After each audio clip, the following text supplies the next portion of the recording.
All right, thank you so much. Welcome to the IGF USA session, Trending Now, Scenarios from the Future of Fake News. My name is Courtney Radsch. I'm the Advocacy Director at the Committee to Protect Journalists, and I'm very excited to have an excellent panel here today to discuss what is probably one of the most interesting questions, in my personal opinion, facing the internet right now.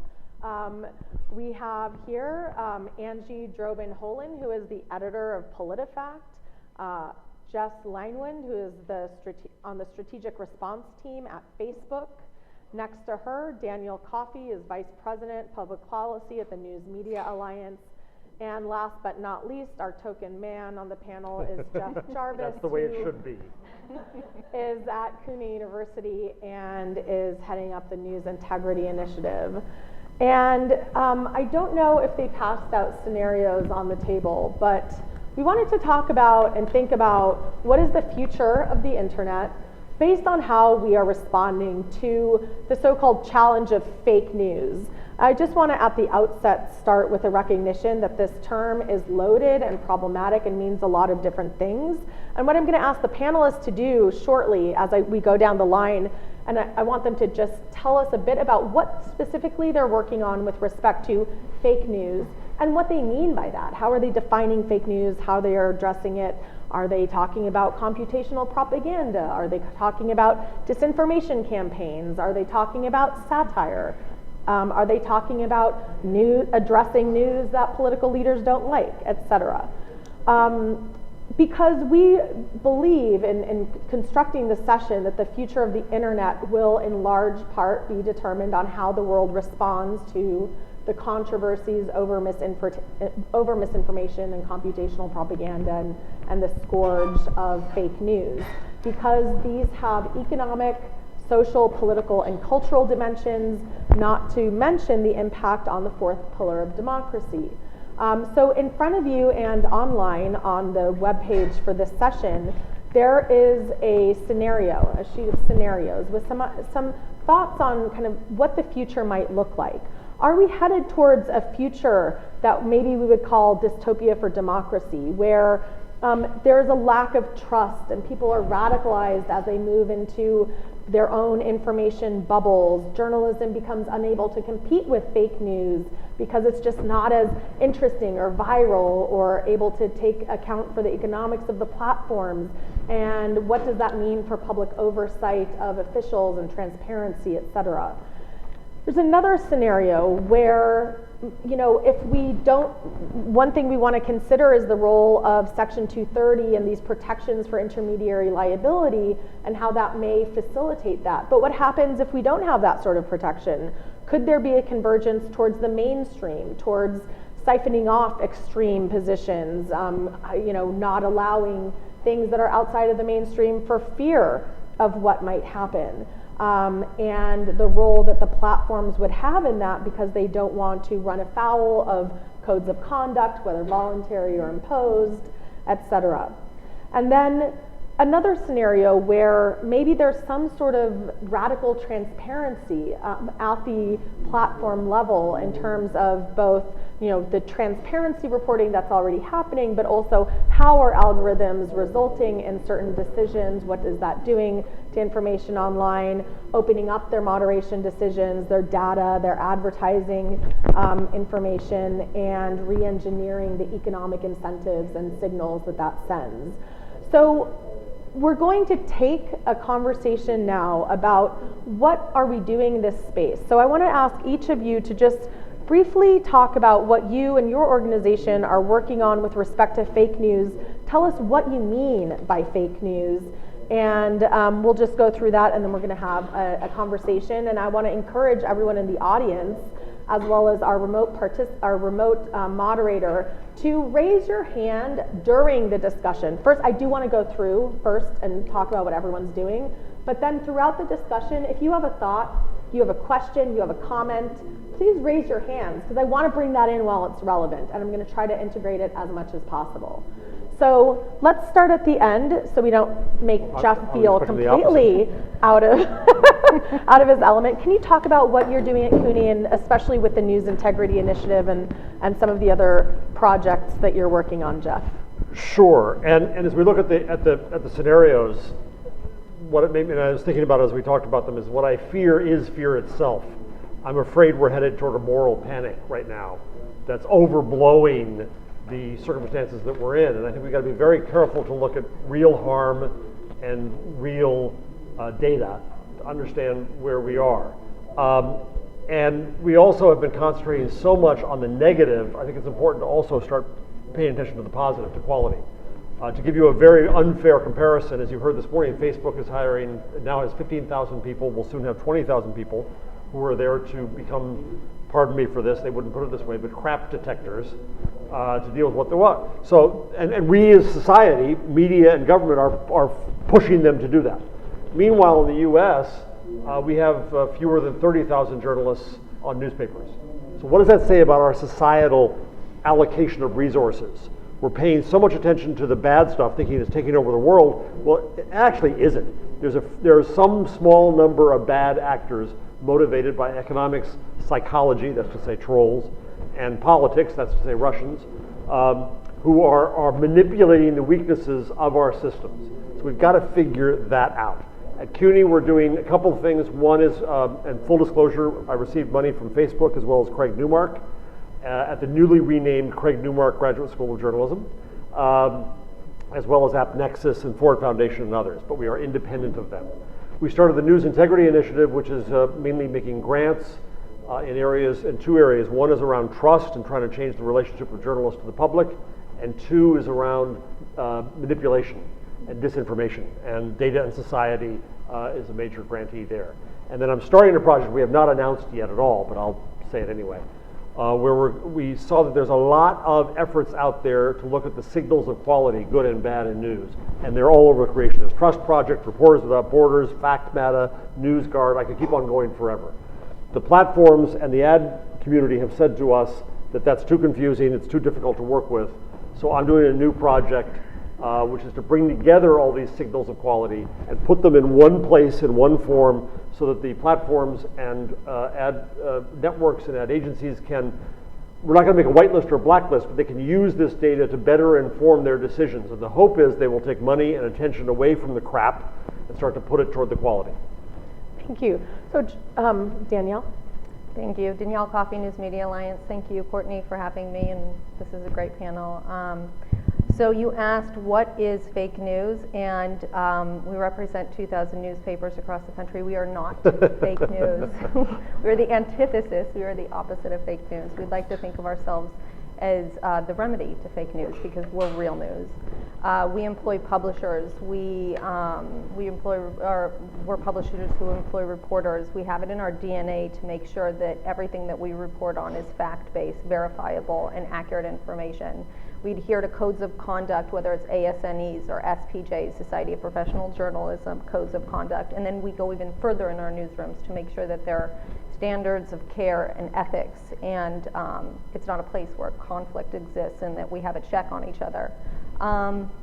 You know, somebody asked us recently when we were talking about the debate over, you know, what responsibility should folks have, whether it's the platforms or otherwise. And we were asked by one of our tech partners whether, you know, what is it you want? Do you not want to have the responsibility that you have? And no, we can't not have this responsibility. It's so ingrained in everything that we do, in every article that we write, and that we put out into the public on our pages, whether digital or print. We can't go back in time. That's not what we want. We want to continue with quality and the care that people read. We have our brands that we rely on. We were just talking about brands. If somebody doesn't want to read something that we put out there on a particular paper, they can go to another paper. But our loyal readers who will stick with us, who are particular to that paper, trust that what we put out there is accurate and is trustworthy. And we will lose that reader if it's not. That's the world that we live in, and we look to partner with those who would seek to find the values that would reflect that in wherever it's distributed. So that's our solution, us. Thank you. All right, Jess from Facebook.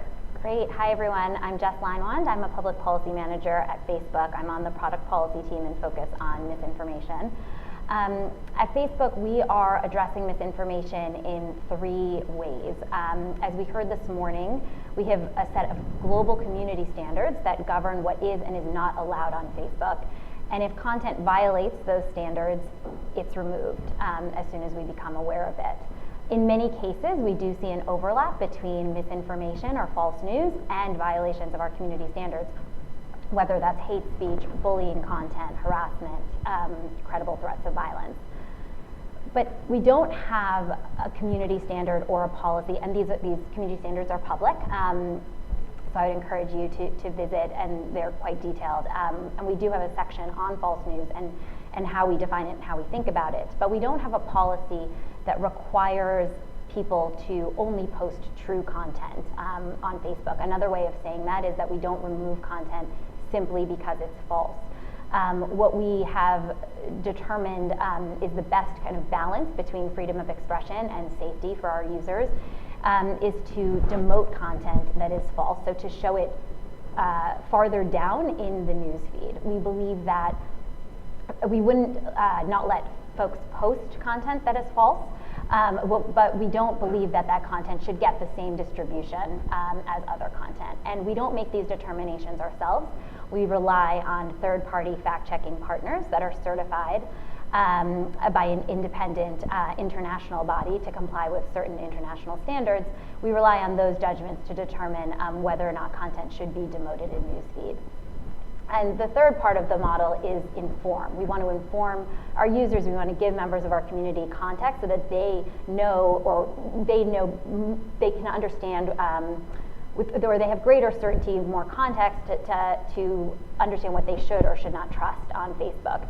And we do that, I can think of 2 examples. One is the article context feature, which surfaces basic information about an article or publisher in newsfeed, and also related articles, which is a module that the fact checkers write to give more context. I'm sorry, you had a question. Sorry, we're going to do the intros and then take questions. Okay. Oh, I'm sorry. That's okay, no problem. Please go ahead, Jess. Sure, and the last thing I would mention is that last week we did announce a policy that is in addition to our community standards and relates to misinformation. And what that policy says is we now have authority to remove content that is false and that is reported to be contributing to imminent violence and physical harm. And the policy was really developed in response to things we've seen in places like Myanmar and Sri Lanka, viral rumors that, again, they didn't violate our hate speech policies, they didn't violate our bullying and harassment policies, they were false, simply false, but they were contributing to violence on the ground. And having considered what our responsibility is as a platform, we made the determination that we could draw a line around violence, around imminent violence, and remove that type of content. Again, we will not be making those determinations ourselves. We're relying on partnerships with civil society organizations on the ground to make determinations as to both falsity and imminent violence. Well, that's a perfect segue into Angie, if you want to talk a little bit about PolitiFact and Pointer as well. Yes, I'm Angie Holan. I'm the editor of PolitiFact. I've been with the site since its launch in 2007. We are a news organization that focuses on political fact-checking. And when we launched, our main focus was on fact-checking candidates, elections, advocacy groups, super PACs. As time has gone on, more of our portfolio has been in fake news, which I define as hoaxes, conspiracies, fabricated content that seems to be intentionally false. There does seem to be some intention that there's a false report. It's not just someone flubbing their facts or getting things wrong.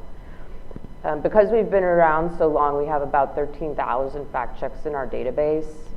Only a small percentage of these are, well, maybe not a small, but a minority are fake news, internet stuff. Most of our fact checks are of people like Barack Obama, Donald Trump, Chuck Schumer, political ads. So we're in both of these spaces. We have also been meeting over the last 5 years with international fact checkers. There's been a global international fact-checking movement that does not only come out of journalism, but also comes out of civil society activists. I've met fact checkers who are engineers, who are attorneys, who are graduate students, and the common mission is to establish a set of baseline facts around which public discussions can occur. Because when you have disinformation in the society, it just makes any sort of public policy discussion very difficult, because you have to first hash out what are the baseline facts you're dealing with before you can even get to policy solutions, policy proposals, that sort of thing. With this international network, we formed the International Fact-Checking Network, and we came up with a code of principles PolitiFact was one of the founding members, along with fact checkers in South Africa, in the United Kingdom, in Argentina, in India, and around the world. We came up with a common set of principles that we felt we could all sign on to that involved transparency, nonpartisanship, transparency of sourcing, transparency of finances, and a commitment to fact-checking all sides of a public debate.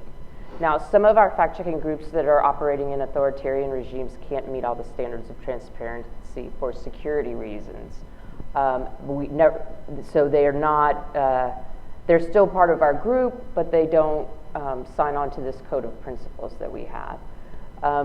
Shortly after we launched the code of principles, Facebook contacted us and asked if the fact checkers who were signatories would work with Facebook to fact check fake news, and PolitiFact's been part of that effort. So Facebook makes a digital tool available to us so that we see false reports that are flagged by users or flagged algorithmically. We fact check those reports, and then we link our reports back into the database.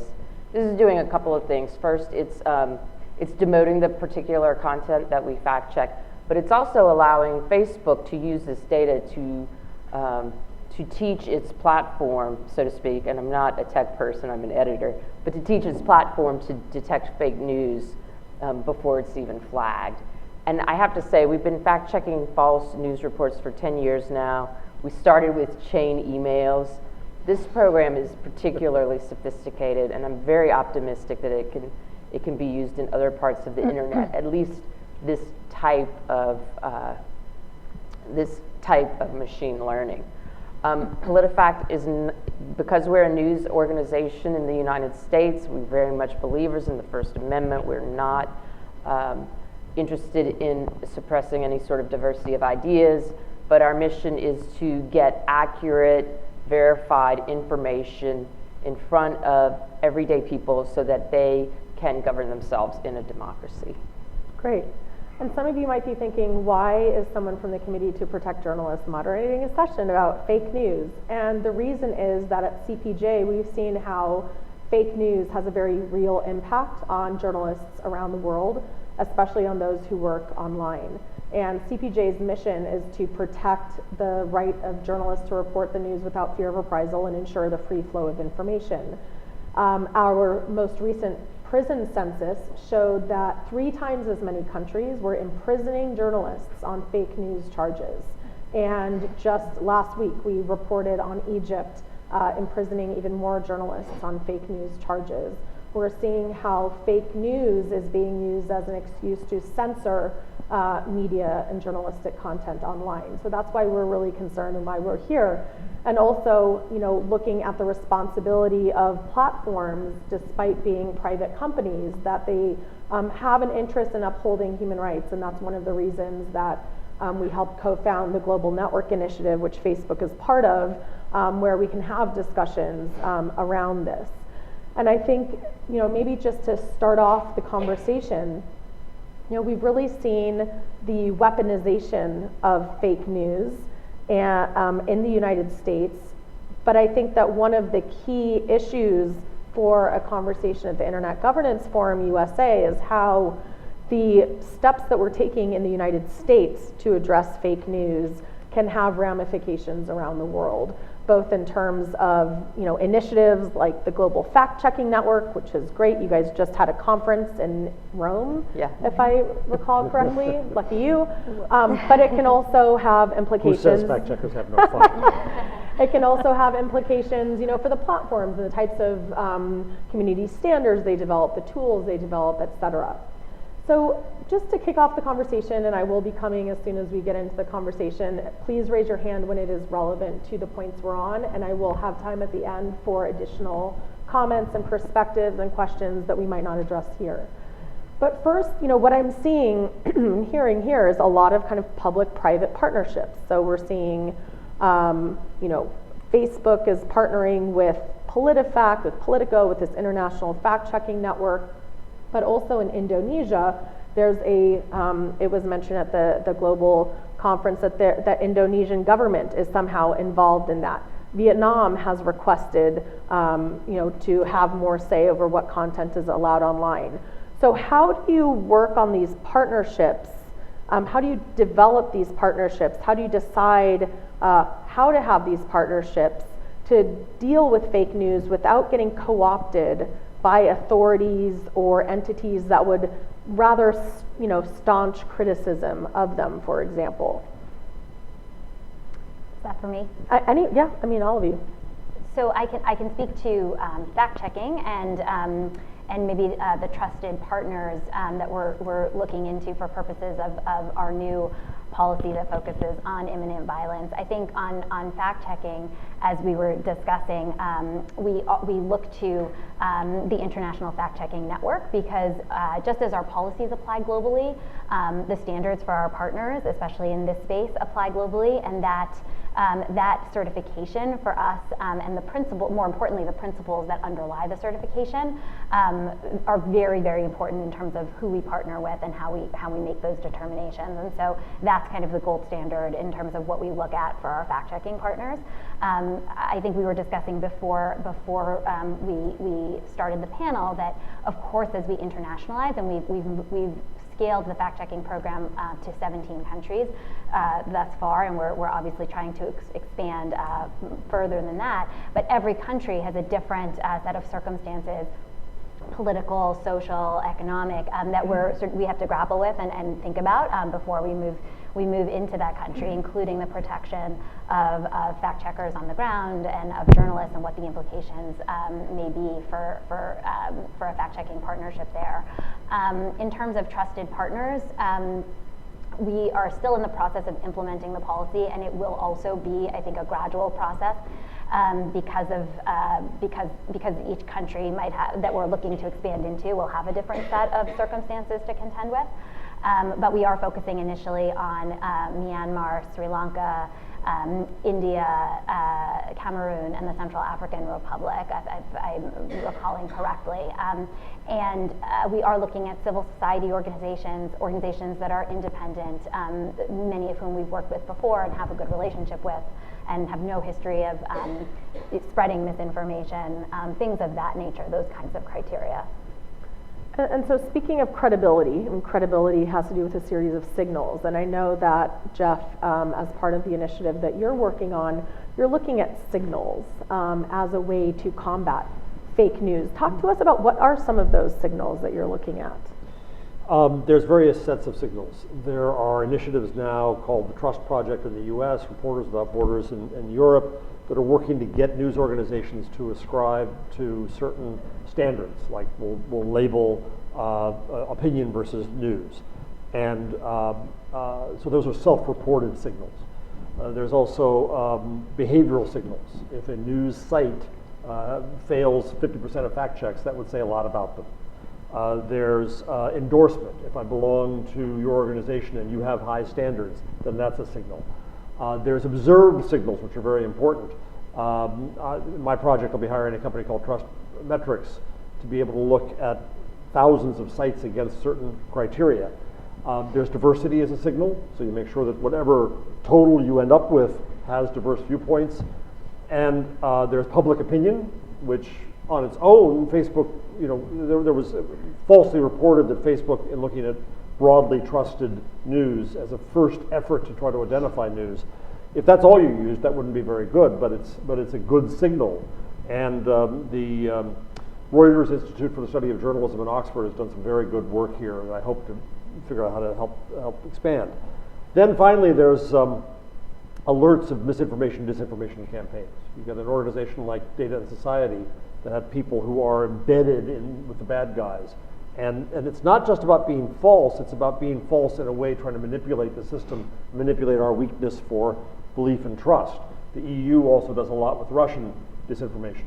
And that gets to a whole different level of trying to figure this stuff out. If we go to the elephant in the room, is if you look at a place like InfoWars, where just now today, I think it was, Facebook is taking down 4 videos, and YouTube is taking down videos.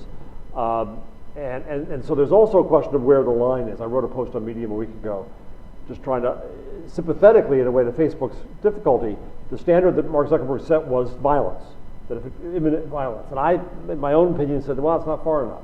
I think it's harm.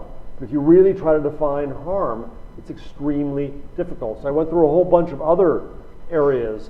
Truth is a horrible standard because you don't want to become the decider of truth. Threat, I think, is a decent standard, and so on and so on and so on. But at some level in there, there's a standard of just plain manipulation. That you have people that are trying to manipulate the weaknesses in our systems to use the systems, and the platforms need to get to the point where they have the right and responsibility to counteract that manipulation. But that's going to, try to write that standard. It's a really hard line to write. So at the first in my quality stuff, all we're doing is gathering quality signals to enable both platforms and ad networks and ad agencies to use them with whatever data they have to try to figure out the judgments they make and make better judgments. But that's just one small step on a very complex and nuanced path here.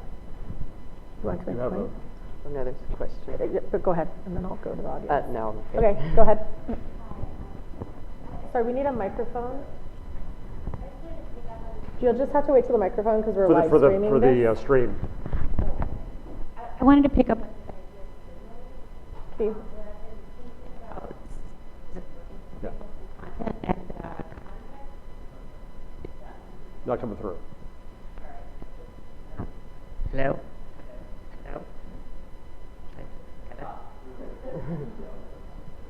Here. You know what? Well, while we're figuring out the technical issues, can we get someone who's helped with Dustin this mic? Jeff, why don't you come back? Okay. Hi. It's not really that important a question. All right, here we go. Does this work? Yeah. Okay, great. So I've been thinking a lot about how your traditional newspaper has so many signals embedded in it. Like we've gotten used to that fact that there's a masthead that lists, your publisher and your editors, and that we know the name of who wrote it and where they were when they wrote it and the date when they wrote it, and we have certain assumptions about the sourcing. They try to indicate when it's a direct quote and et cetera, et cetera. And that when you see news or information on the internet, it's been removed from all that context. And it feels like from some of the things that you've all said that we're kind of reinventing the wheel a little bit. And I can understand that traditional signaling, user interface, whatever you want to call it, may lack some things like diversity. But it also seems weird that we're reinventing the wheel, especially when I think so many of us have embedded those practices, traditional practices of newspapers, in our heads. And I think part of what we've seen happen on the internet that's been really unfortunate in social media is that the trust that we've grown to have, even if it, in the mainstream news media, we've transferred that to some of these other sites. We just assume that if it has a certain font and a certain look, that it follows certain protocols. And as that, so the mainstream news media has come down in credibility, and those other sites have come up more than they should. And I'm wondering if we can if there's some way to restore some of that difference. I mean, people talk about whitelisting, and I'm wondering if we can, instead of focusing on the individual news item and when it's false, and then giving people a tally based on how many false items they put up, couldn't we get back to what's some of the transparency and context that you provide us? What should you provide? And then whitelisting some of those some of those entities. I hope that was not too Thank- convoluted. Yeah, thank you. Do you want to address that, or should we, anyone else on the panel? Real quick, I think you should look up the Trust Project. Yeah. 'Cause that's pretty much exactly what they've done. 2 quick points. One is that I think that we're better in the news industry, but we still need to be better yet. Some places didn't label opinion versus fact. Sure. And even thought that if it was justified right in the typesetting versus ragged right was opinion, and people would figure this out. Well, no. So we can do a lot better job of labeling what we have, number one. Number two is, I lied, there'll be 3, is that when I ask somebody at Google what signal they would want from news, what they would want is we would endorse each other. So if we would link to each other, it would be a tremendous help. We have a very bad culture of linking in the news business to source material. And do a no-follow link versus a follow link would be incredibly helpful to the platforms. Third, though, we were just talking about this before, we think in the news business, we push Facebook and Google and such, is to promote our brands more, bring our brands up. People know what the brands are. They think they read it on Facebook. They don't know the brand. There was just a study out 2 weeks ago, and I think it was from the Knight Foundation, that said that take the same news item and associate it with a brand, trust goes down. And related to that, there was a Pew Research Center study that showed that the majority of people who said they get their news online could only name the platform but not the brand. So I mean, I think your question actually points to a key issue that we're not necessarily going to delve in here, but which is relevant, which is media and information literacy and ensuring that people who are getting news online, understand the signals. And Danielle, I'm going to go to you in a second, but I also want to, because I want to understand how the news industry. I just want to cheer on that comment that she made. I thought that was great, and I think it's all that metadata and information and thing that we've ingrained in what we do in the analog world to be transitioned to the digital world would just be of benefit. And then I would also take that one step further, and I would say that all these signals, if it could be used in the algorithm, and here's my pitch to you, Jess, if it could be used in the algorithm to uplift credible and trustworthy and quality content and premium news content that from people who hire reporters. I mean, it's not a hard thing to define what news is. I think that we're doing it for other reasons. Why not use it and then use the algorithm to uplift that quality content? And then it would be a win-win because you're sustaining the quality news industry, something that we as a society need to start thinking about and need to do. So I think, that's something that we would highly support if that's something that was considered. And I love that comment. So let me ask the panel, if we look at scenario 2, so we're talking about signals, how signals can be used to weed out untrustworthy, low quality content. We look at scenario 2, which is this idea that, there's kind of this only mainstream views are able to get out there, mainstream media. What happens to left-wing, right-wing, kind of non-mainstream points of view, media outlets, citizen journalists, and a lot of the things I think we're talking about signals here, how do those apply globally, right? What does that do to an independent news outlet, that's struggling to survive online in Egypt? If we're talking about signals and then we talk about linking back, I don't think you're rarely going to get, say, the New York Times to link to a citizen journalist who's reporting on the ground in Deraa in Syria, for example, right? So how do we prevent a scenario 2 where it becomes only a handful of news organizations that are out there online that are able to survive on the platforms? And I want to bring in here a recent article from Vice about kind of the shadow banning of conservatives. Which has been denied. Okay, but it's still a possibility. We know that there are signals and that, there have been accusations of multiple platforms about the ability of conservative voices to Just compete. to be very clear on that, because that's an example of exactly what we're trying to fight here, is that there was a report that the President of the United States, somewhere near us, tweeted that Twitter was shadow banning conservatives. Twitter has released a statement that explained what it was hundreds of thousands of people that were affected by a bug. It was not shadow banning. They don't do it. We've got to be very careful here about our own Vice facts. did an investigation. Vice did a story, and everybody's Right. been after Vice today. because Vice was wrong, we think. Okay, but we do know that Twitter has removed conservative journalists who were propagating either. No, the studies show that there are 2 studies that are out. Yeah, be careful here.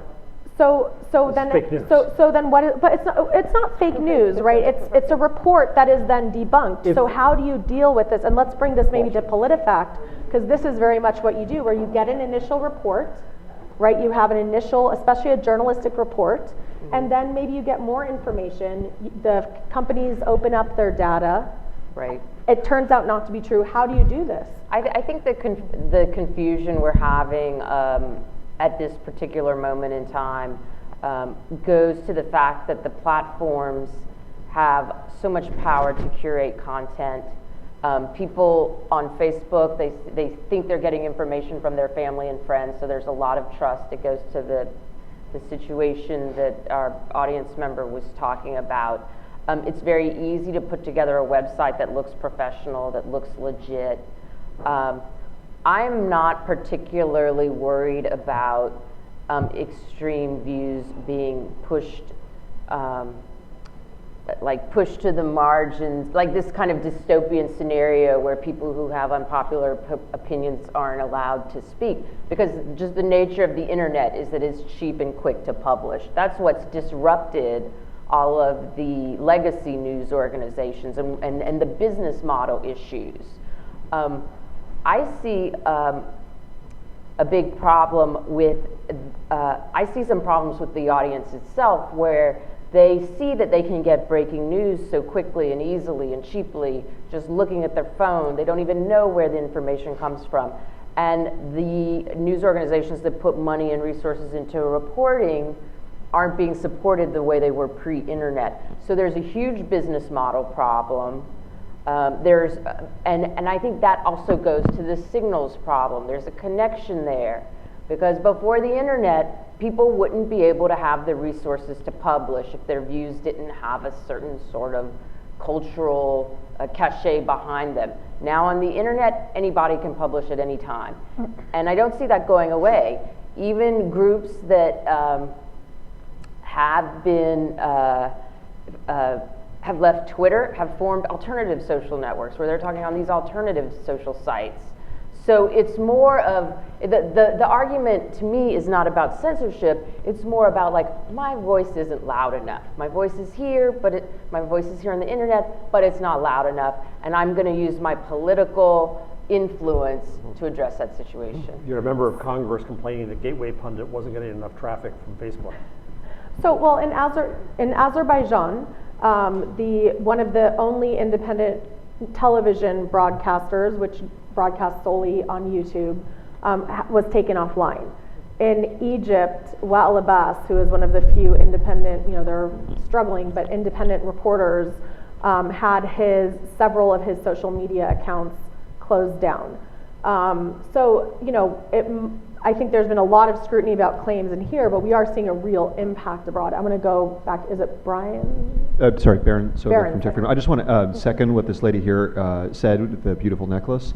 But I just want to add to it, it's not just that people are complaining that they're not getting enough attention and that they want the government to essentially push for them to get more leverage on these platforms. It's that these people are not journalists. They're masquerading as journalists. What they are spreading is bullshit, conspiracy theories, lies, xenophobia, and all of the worst kinds of content that plays to the human id. These platforms have every right by statute and under the First Amendment to take that stuff down. That's what Section 230 was intended to do.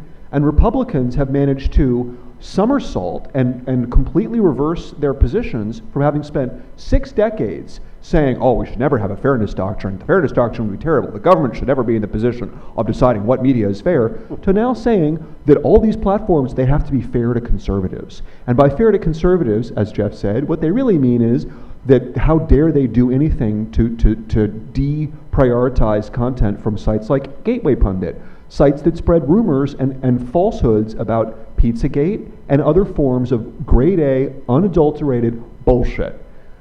I testified about this subject before the House Judiciary Committee alongside Diamond and Silk, and not one Republican and an entire committee was willing to acknowledge that none of this is anything the government can actually legally touch under the First Amendment, and we had to hear it from Democrats. Ted Lieu said it beautifully.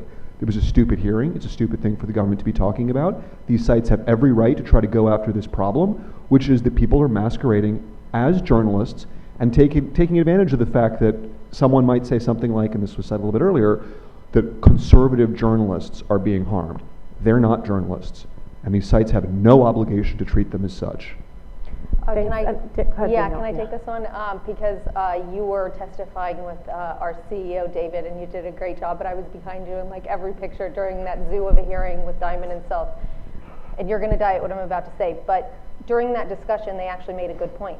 They said, okay, if this was your message that was being suppressed, they turned to the liberals, I think it was Raskin, and they said, if this was your message being suppressed and you didn't know why, you would feel the same way. I actually thought that was a good point, because I think that the discomfort, and it's the conservatives screaming this time, it'll be the Democrats screaming next time, whoever message it is they feel like is being suppressed or deprioritized, not taken down, but deprioritized, they don't know why. And I think it's this lack of comfort with knowing when and why, and lack of transparency in the algorithm that just makes people uncomfortable. I think it's just a natural thing, and I think that the platforms try to be as transparent as possible, but without having that control and having somebody else have the control of your speech, I think it's where the tension comes in. Yes.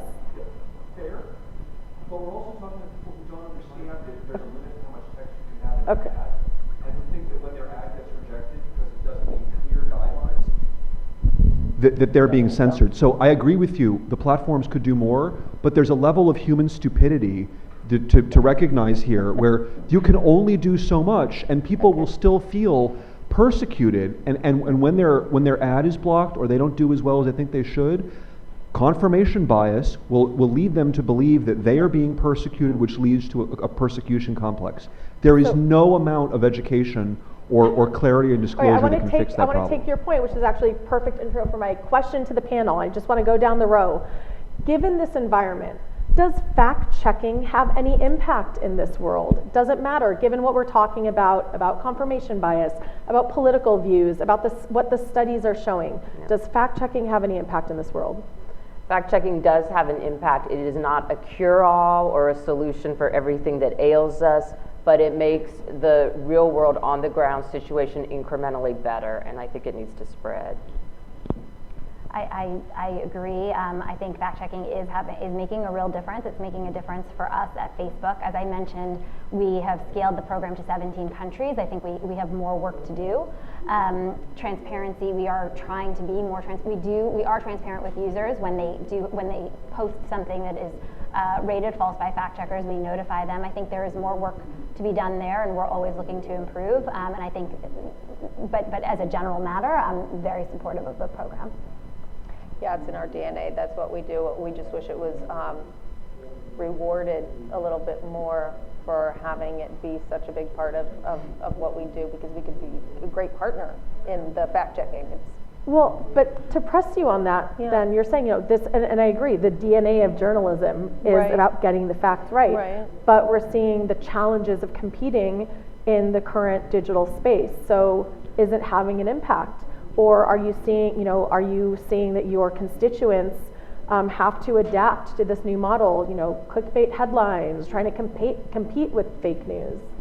Well, two things on that real quick. The marketplace of ideas is premised on the idea that the more information you have out there will correct the misinformation. And, people, good organizations like PolitiFact are trying to do just that and weed out I don't know, that's just a big nut to crack, From our perspective, as far as being able to weed out, it's got to be difficult for the platforms, because you're financially incentivized to be able to have something that's more titillating, more attractive, to get more clicks. It's the traffic. It's probably the way it works. You'd have to significantly tweak your algorithm to not have it want traffic. And that from a same true of our business model. Right. So that's going to be my next point. So But but just focusing on whether fact checking has an impact in this environment, you're a yes. Oh yeah, Okay. of course. Jeff. Of course I'm going to endorse fact-checking because it's important. I'm a journalism professor, but it is insufficient. We have larger problems. I think we have if you listen to, I would recommend to any of you, Dana Boyd, the founder of Data Society, gave a great talk at South by Southwest EDU about news literacy, which a flag that's saluted. She said that, number one, we've taught our youth to question everything, including us. And number two, she argues that we're really in a war of epistemologies here, of alternative facts. I also think that we're in a position where we need to look at the question of civility in society. People are not open to other viewpoints and even to facts if they're being uncivil with each other and yelling at each other. We have to do something about that. And then I also think on this question of conservative and liberal, let me be clear here. I'm liberal and I'm media. But I think we in liberal media didn't admit that, and we didn't recognize there was a large part of the country that was underserved, and we left a void that was filled entirely by Rupert Murdoch.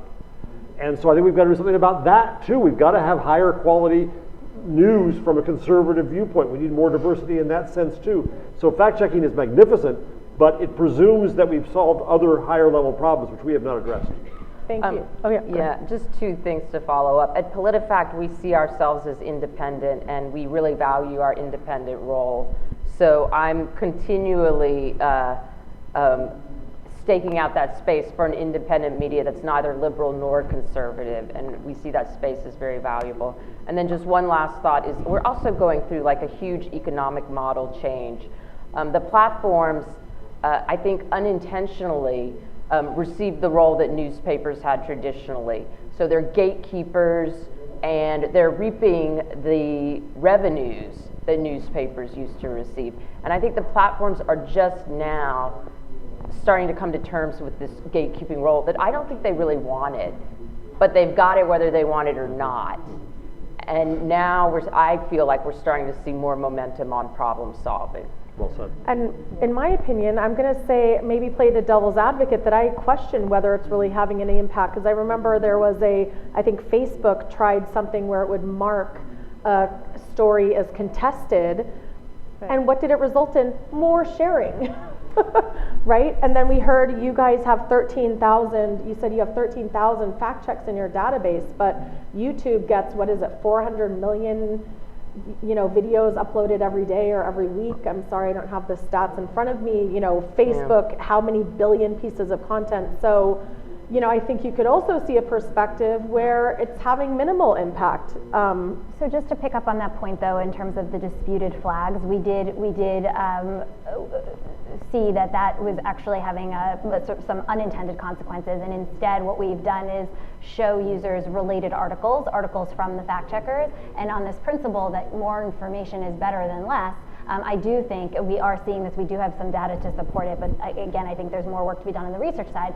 That showing people, giving people more context is having a positive effect. So what's happening? What are users doing with those articles? I don't have the data to speak to it, but I do know that there are positive effects from seeing that context in connection with both the demotion of articles in the newsfeed, and that's something that we rely on our fact checkers for. Are you? So, just to give some context, remember, news agencies haven't always been truthful themselves. William Randolph Hearst famously said, "You give me the photographs, I'll give you the war."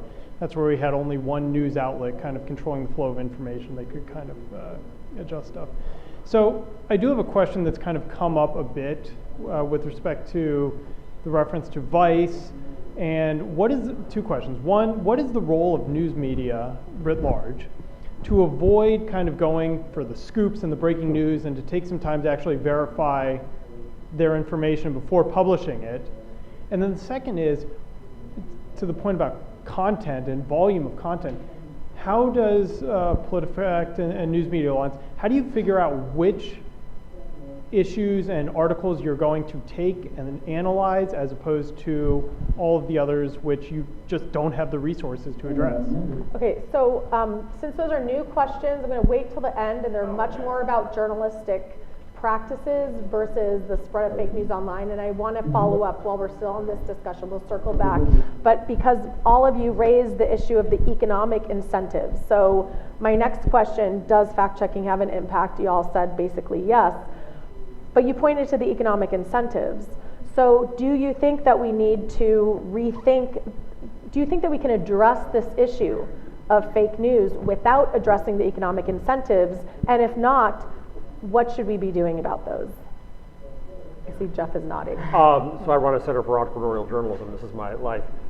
We blame the platforms for seeking attention, but the truth is we in media invented that business model, right? A purely volume-based business model will inevitably lead to cats and Kardashians. And ultimately to Donald Trump, right? You have Les Moonves and Jeff Zucker saying that Trump may be bad for the country but good for their business. So an attention-based, volume-based business will lead you that way. With high competition, you get to more speed too. So yes, we have a business model problem. Now, I'm not going to get rid of advertising. I'm not going to get rid of impressions. I'm not going to get rid of CPM because that feeds journalists. But we have to, I push newspaper publishers hard to go into other business models as well around commerce, membership, events, services, and lots of other areas where you get a different relationship with the public, a deeper relationship, and you're not just having flybys, which is what leads to clickbait. I would respectfully disagree with what you're saying, because I think and it answers your question too, I think what sets us apart from other types of entities that report on information and are looking for attention grabbing and so forth is what I said at the beginning, which is our commitment to accuracy and verifiable fact-based journalism. And the fact that we make that commitment, and whether you like what we're putting out there or not, we make a commitment to that, and then we follow through on that by taking down misinformation. We correct ourselves, and that's where we, as going to your question, as the newspaper industry sets ourselves apart in that we do make those corrections if we find that in the interest of seeking attention we were wrong. Danielle, I agree with all of that. Mm-hmm. However, let's at least be honest with ourselves about what the business model drives us to do. We rewrite each other to get the same story, to put our own ad on, and we don't use journalistic resource to its best end as a result because of our business model. And it's what the business model forces us to do is more page views, page views, page views. I've been in the industry, I know what it is. Sure. And that's where we are now. So we've got to try to find ways to release ourselves from that prison. So, and Danielle, isn't your group doing some sort of talking to Facebook about having, or other platforms about more revenue sharing from some of these? Oh, well, thank you. We would, that was not planned, but I will take that. We would love the ability to have, what we're pushing for actually in Congress is the ability to have a safe harbor from antitrust laws to collectively negotiate with the platforms to be able to, frankly, get a better deal on economic terms, because we do believe that having that conversation, which there was chilling effect because of the book publishers case. Remember when they tried to negotiate with Apple to get a better deal because what was going on with Amazon, and they were in a perverse ruling from the DOJ sanctioned for having that conversation. So, to be able to have that safe harbor would, we believe, actually not just get us a better deal, but being the quality that we put out there in our content would then help clean up the ecosystem and actually potentially solve a lot of the problems that we're talking about. I think that PolitiFact's story kind of goes to some of this, and that the journalism organizations are looking for new models. PolitiFact started inside the Tampa Bay Times as just a division of the newspaper. That's right. We got bigger and bigger, and we were then spun off to the Tampa Bay Times owner, which is the nonprofit Poynter Institute. So now we're under the Poynter Institute. We're a nonprofit newsroom. And we have those different, those diverse revenue streams that Jeff is talking about. We have online ads, we have a membership program, we have service contracts, and we have some grants. I definitely get the sense from all of my colleagues, newspaper journalists and online journalists, that we are feeling our way out to a different future.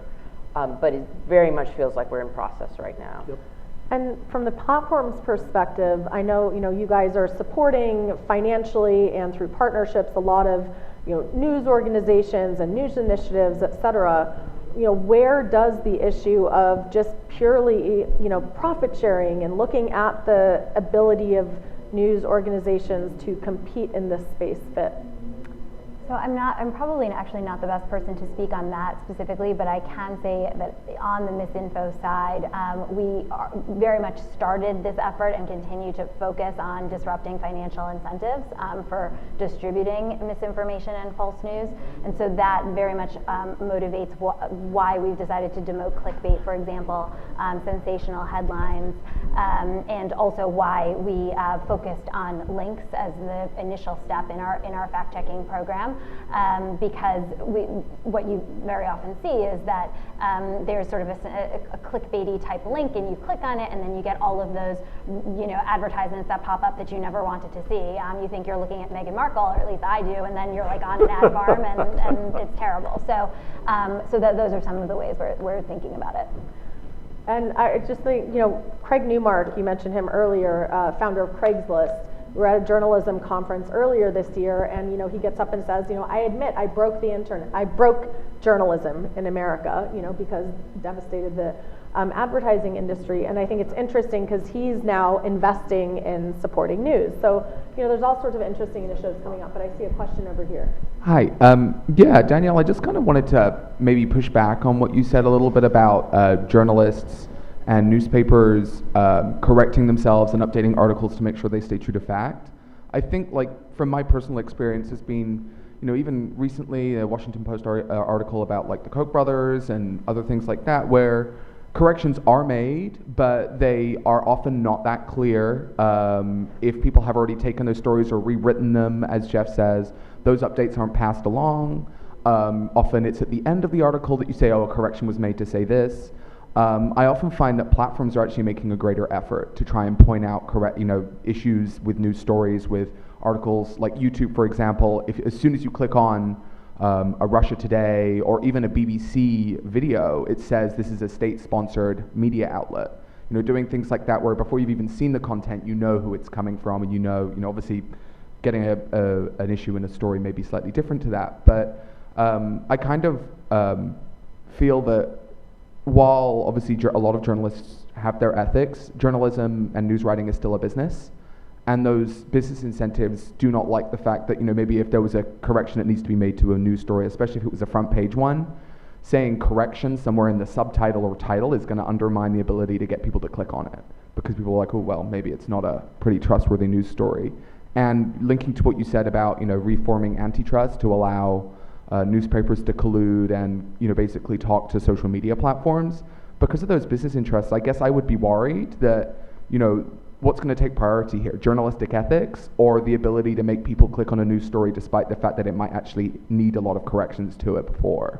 And that would kind of concern me as a user, is I kind of feel like platforms are better placed to impartially moderate that without allowing newspapers to effectively bully them and to do what is profitable for them. Do you want to respond? On the first one about corrections, that's definitely, that's food for thought. And on the second one, as far as, the ability to collectively negotiate and get a better deal, I think that the investigations that go into the long-term commitment to a story or covering town hall that nobody else is going to do in a local town or community, or covering the Friday night game, I don't think that journalism, especially at the local level, is going to be able to sustain itself if we don't reinvest in it and invest in the long term for our future and creating a civil society through access to information. So it's interesting. The Committee to Protect Journalists is a news service that provides reporting on attacks on the press, and I also used to work for the New York Times. I'll say the worst thing as a journalist is having to get a correction. So, I think one of the things we don't maybe talk enough about in this debate are norms. How can norms be deployed to help combat the issue of fake news online? One of the most embarrassing things I've done online in my life was inadvertently share an article from a satirical news site, not realizing that it was a satirical news site, and then having my friends tell me that and realizing oh my God, how horrifying, I shared fake news. This was before fake news was even a term. Do you think that there's a role for norms? How could we deploy that in addition to community standards, legislation, regulation, whatever it is? I'm seeing nods, but let's. I absolutely think there's a role for norms, and I think part of the issue that we're at currently is that we're establishing new norms for the internet. I mean, I don't think of myself as particularly old, but I remember before the internet. At my first job, we did write our stories on computers, but then we'd take a disk and bring it to our editors. And when the internet came out, we would go to the internet machine.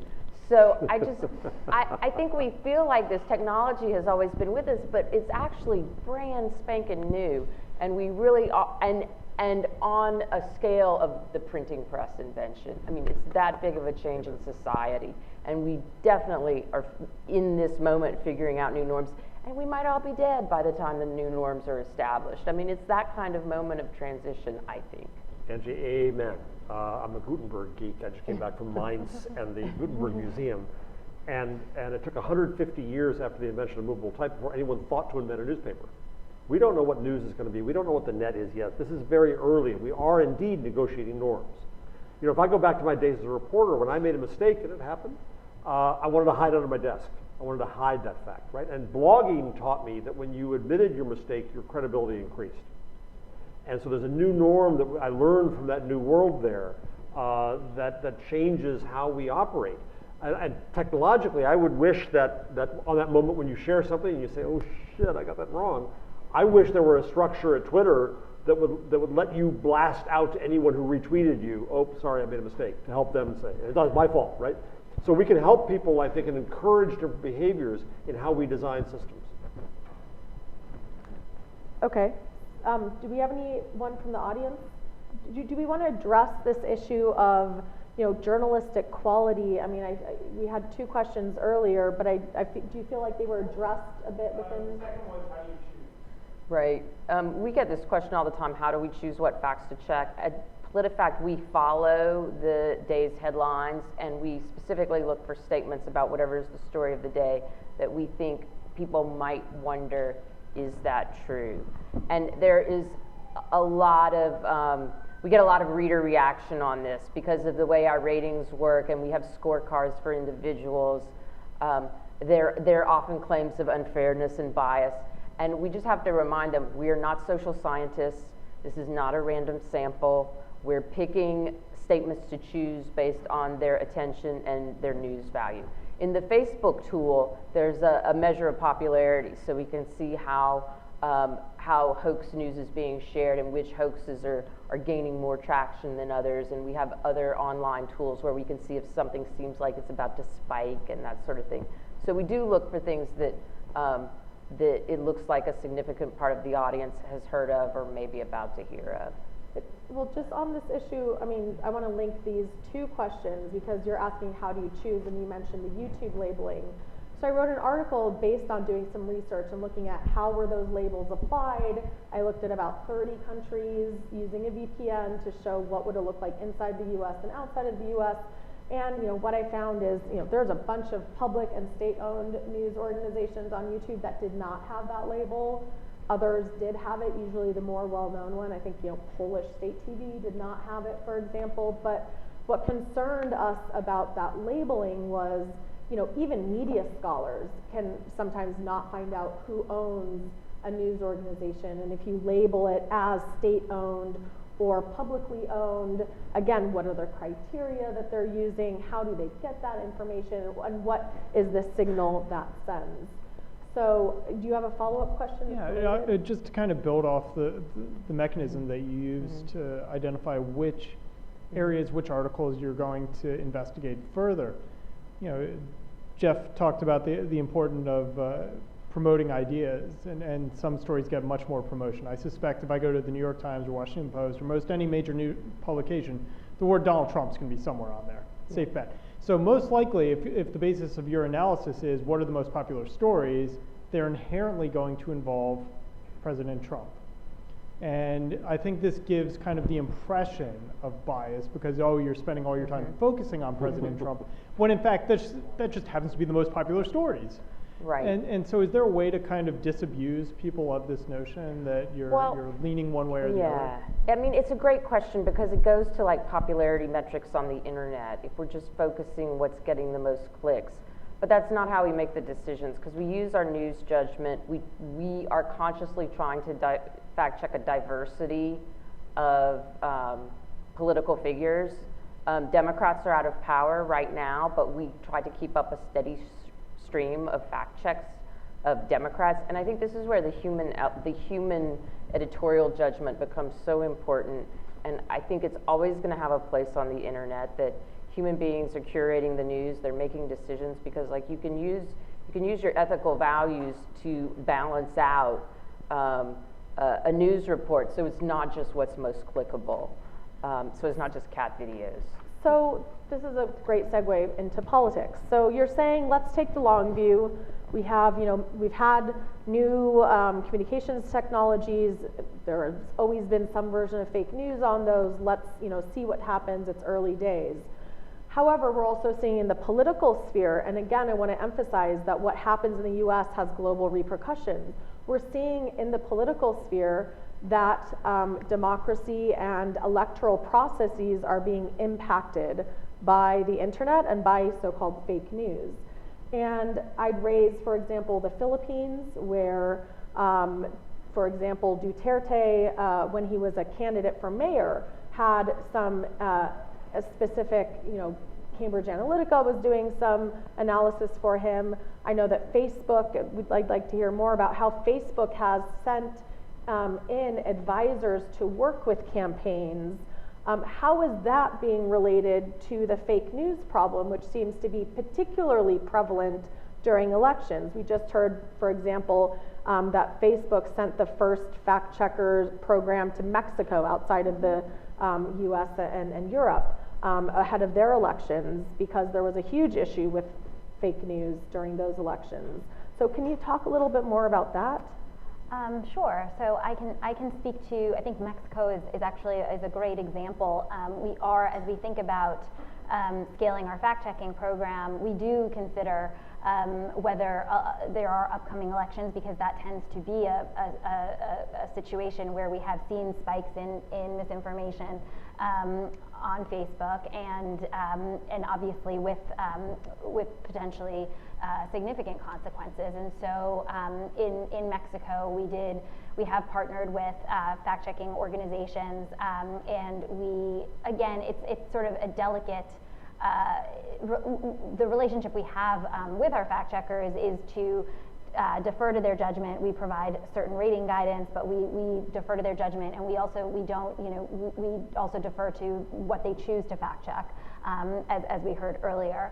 But I think that prioritizing certain countries that are facing upcoming elections, and making sure there are fact checkers on the ground, knowing that having those fact checkers, know that they have our support, has gone a long way. We saw a lot of success in Mexico. And how is that linked to the support that Facebook is giving to individual candidates within campaigns? Do you talk to that team? Do you know about that team? No, I can't speak to that, because I don't even know. I don't even know who to put you in touch. So I would need to. Right. So yeah, transparency. I mean, even you guys need to understand how the organization works. I think that I don't know if I would say that. I would just say that the spheres are separate, and I'd have to get back to you with details on it.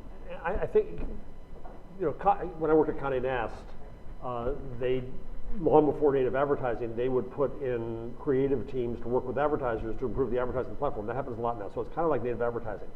I think if we'd gone back 4 years, 5 years, 6 years, and said, gee, Facebook and Twitter and Google are going to help political campaigns do a better job of using these new tools, and they're going to be even across the political campaigns and do it to anybody using a campaign, I think we all would have said, oh, good idea. They did it. Right? And now, however, seeing what we've seen, now the notion that Facebook was embedded in Trump's campaign sounds dastardly, and maybe it was, but I think that the times have changed so much, we've got to change our expectations around how this was done.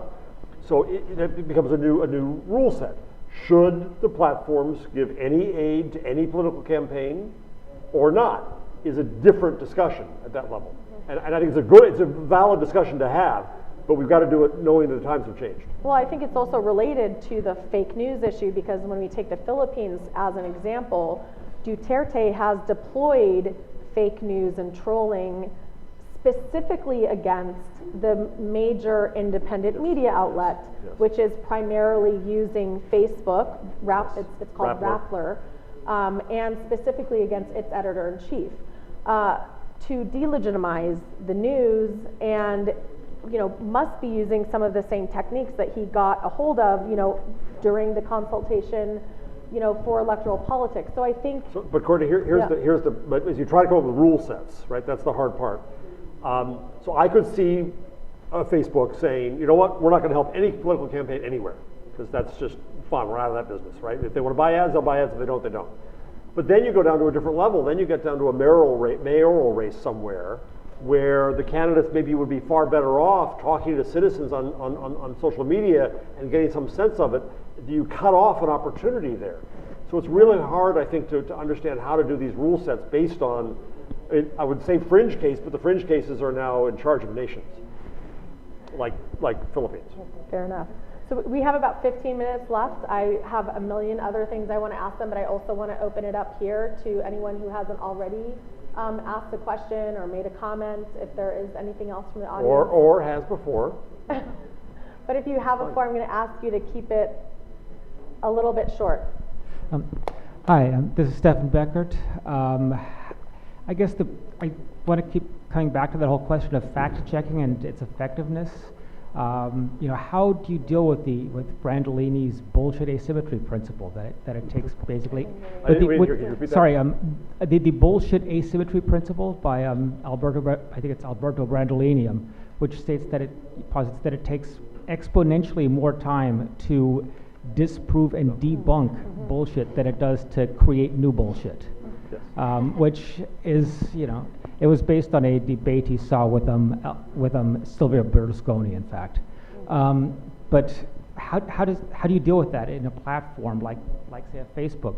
Can algorithms and AI help, but you're always addressing it after the fact, which comes back to the fact checking and corrections after the fact of news stories, which nobody ever reads. And if I can just add to that, is to your principle, there's actually a study, and I think it was in Mexico, it was at the Global Fact Checking Network meeting that they mentioned that the fact checks travel 100 times slower than the original article. And I hate to sound pessimistic, because I really do want to be optimistic. So I'm hoping you have answers to your solutions. All right, well, it sounds like that one was for Jess. Well, I think time. Yeah, I think it's for everybody. I think time and latency is certainly an issue, particularly when you're dealing with virality. And I think that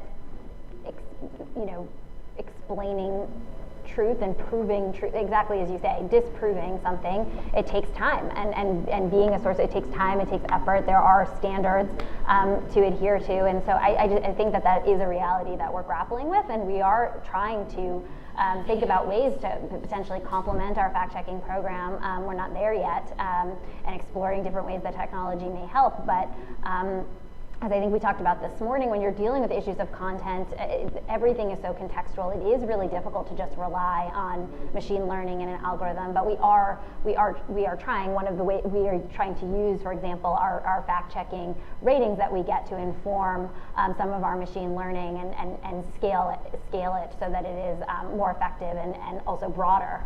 But again, it's a work in progress. Anyone else want to? There was a study that got a lot of press recently, and it was basically saying false news spreads faster on the internet. But when you looked at the study, what it showed was that when you looked at fact checks, if something was fact checked as false, more people shared that than if something was fact checked and it was found to be true. Now, to me, that's kind of a no-duh finding, because I find a lot of people on the internet are eager to promote corrected information.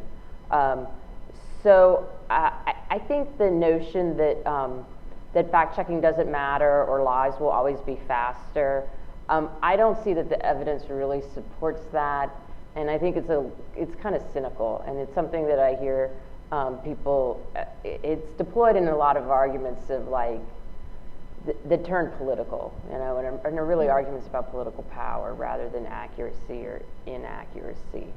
One other thing I wanted to mention is a lot of the conversation today has focused on Facebook, but Google is very much active in the fact-checking space. They have a project called Claim Review, where they are providing code to fact-checking organizations to use to demonstrate to highlight fact-checking content. And it's a really interesting project. It's open source. It's not proprietary. Facebook announced recently that they were going to start using this claim review data to adding to its misinformation project. So I do think that there are more coding projects than we've even discussed today that are going on around accuracy.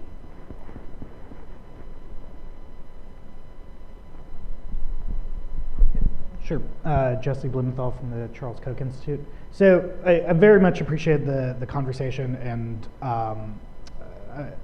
I guess I wanted to ask maybe to take a step back a little bit from the market, right? So if you look at the information that's provided via Google or Facebook or any of the other major tech platforms, most of it is not news. In fact, my understanding of it is that probably most of the people in the room, myself included, are really non-representative Facebook and Google users, and we see many more news stories in our feed than others.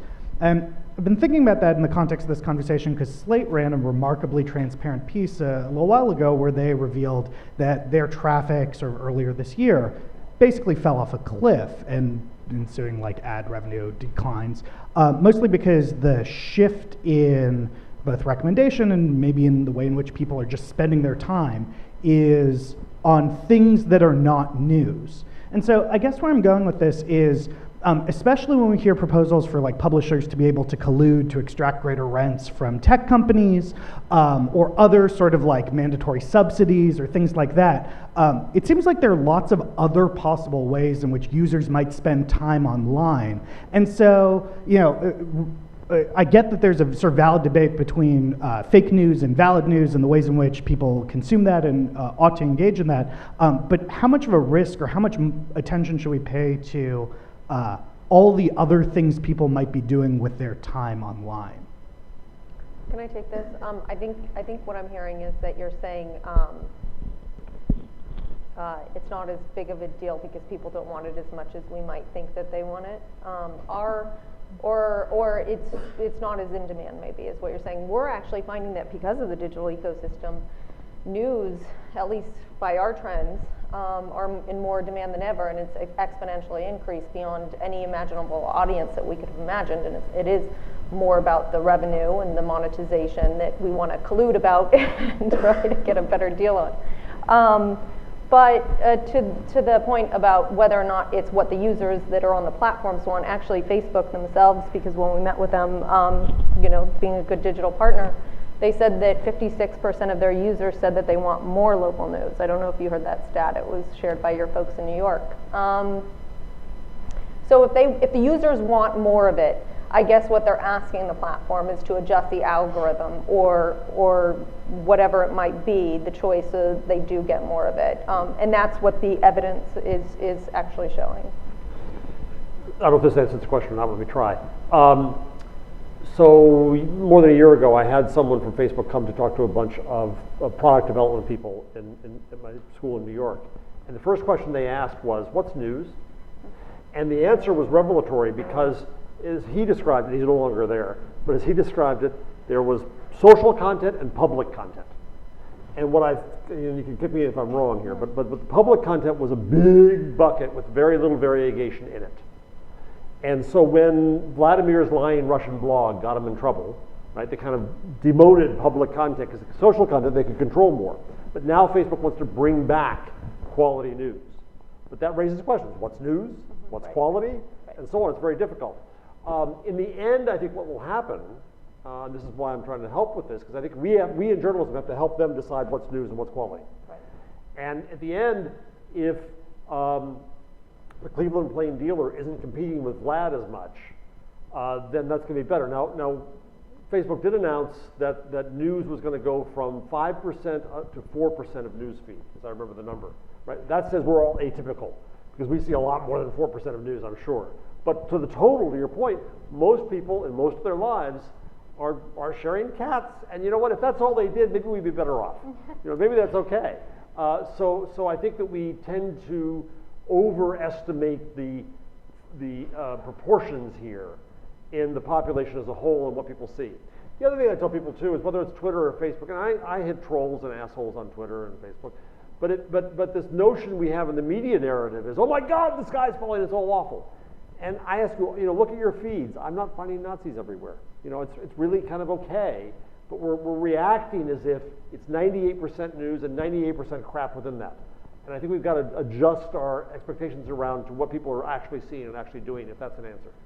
And I think what else would be interesting is to look at, well, what is the impact on the news media, who ideally are more fact-based and providing more of the factual content and the fact-checking as well. If I remember correctly, there were 11 countries where Facebook initially rolled out a new approach to weighting the algorithm for news, and what we heard reports of were local news organizations that were devastated in terms of the number of click-throughs that they were getting, therefore the revenue that they're getting, therefore the salaries and money that they have to pay their staff. So it's an interesting, I think, challenge that it raises, that all of this testing, how the algorithm is weighted is not only affecting what users see, but it's also affecting the news industry, which, relies in a large part on these platforms. So we have about 5 minutes left, and not seeing any other. Okay. You have one more. Actual question, excellent. And this time, why don't you introduce yourself? Sorry, Baron Soka, Tech Freedom. A lot of vitriol about the hypocrisy of what has become of the American right, so forgive me for venting about it. But my question is, so you've been talking a lot about the first order question of what the platform should do, how you recognize truth, and so on. What about the second order question of how we or the government should look at how the platforms are doing that? And how would you suggest in concrete terms, could you give us some examples of things that could be done to assure people that it is being done in a politically neutral way? Just to make sure I'm clear about what I'm thinking of, one very salient example of this that was offered the other day was Facebook noting that, or maybe it was Twitter, that a particular piece of content doesn't get taken down if any one of the 5 fact-checking services that they work with thinks that it's truthful content. So in other words, no one of them can veto. In fact, they all have to agree. So I'm looking for examples like that and how we should think about that as a response to allegations that the platforms are serving their own political agenda. Who wants to take that one? Well, okay, it sounds like you have given folks something to think about. Maybe they're not quite ready to. Okay. Yeah, it's a question. I think I can take a stab at it. I can say from this, just illustrating by example, one way that I think Facebook promoted trust and in the way we think about some of these issues, it was by publishing our more detailed community standards in April, by showing the guidelines that our reviewers use to enforce against content that is perceived to, that is determined to violate the community standards. I feel like once people saw the level of thought that's put into it, but also just had a chance to really grapple with what the rules are and can see, and now can see if a piece of content is taken down and they can look at what the rules are that govern it. They have a better understanding of where we draw lines and why we draw lines. And we also made our rationale for the line drawing a little bit more transparent. And so to me, at least, I've seen a difference based on that decision. And so I guess what I'm saying is that I think transparency is to our benefit, and I think we're always working towards that. Jess, can I ask a question? Mm-hmm. You may not know the answer to this because it was so fresh, but the InfoWars case going on, where through a few discussions said it didn't violate the standards, and then 4 were taken down. Do you know what the standards were that were violated in that case? I didn't know that. No. I don't know the specific standards for each of the videos. I don't want to speak potentially bullying and harassment, but I'm not sure. Okay. I haven't. But it illustrates how hard it is, even with standards that are written down and clearer than we saw in this morning's session and 45 pages long. Right. It's still hard to implement them. Yeah, and I couldn't agree with them that more, because I'm regularly in touch with the platforms about journalists and media organizations around the world who have had their content taken down in a range of countries, and it's very frustrating to go to Facebook or Google or Twitter and then have them not be able to give information about why it was taken down because you're not that party, but that party has asked you on their behalf, because never in the history of my career working in press freedom have I ever met a journalist or a media organization who has successfully used an automated, remedy approach on the platform. So I think, when we talk about transparency, it's not just about, hey, here are the rules over here, but also, throughout the process. I think we need to wrap up, so I want to give every panelist one last chance to leave us with a key takeaway that the folks in this room who are engaged in this issue of internet governance should remember going out of this conversation. You want me to start? Oh, sure. This is something I say before a lot of the audiences that I talk to, which is the issue of accurate information on the internet is not going to be solved by one group. It's going to require the platforms, it's going to require journalists, it's going to require government in some cases, it's going to require average citizens. Everybody has a part to play in making the internet a place where people read accurate, credible information and not just lies. I think I would just say that these issues, I totally agree, these issues are incredibly complex, and each decision we make, we're seeing has trade-offs, and so engaging in discussions like these, engaging with our stakeholders, getting input and getting feedback is just vital to the work that we do. So thank you for the discussion. Going back to what I said at the beginning, we strive to provide real news and adhere to a code of conduct, like us or not. You'll miss us when we're gone. Sounds like you're writing your obit there. Nope. I want to underscore what Angie said earlier, that I believe these are very early days. We are just figuring this thing out. And I've watched a lot in Europe where I think the well-intended regulation has had bad unintended consequences again and again and again. So my basic message is chill. We'll figure it out. And my basic message is, let's remember that fake news has real consequences, and that there are literally people in jail because of fake news, because of what's been published online. And we're seeing the proliferation of fake news legislation around the world. So we may be in early days, but it's having profound impact on political systems and on individual lives. So it matters what we do, and that what the U.S. does is going to have global repercussions. I invite you all to attend the plenary the next session, which is the plenary, which is looking at how the EU regulations on GDPR are having international consequences. So we know this can go both ways. So thank you so much. I appreciate your participation. Thank you so much to the panel and to everyone viewing online.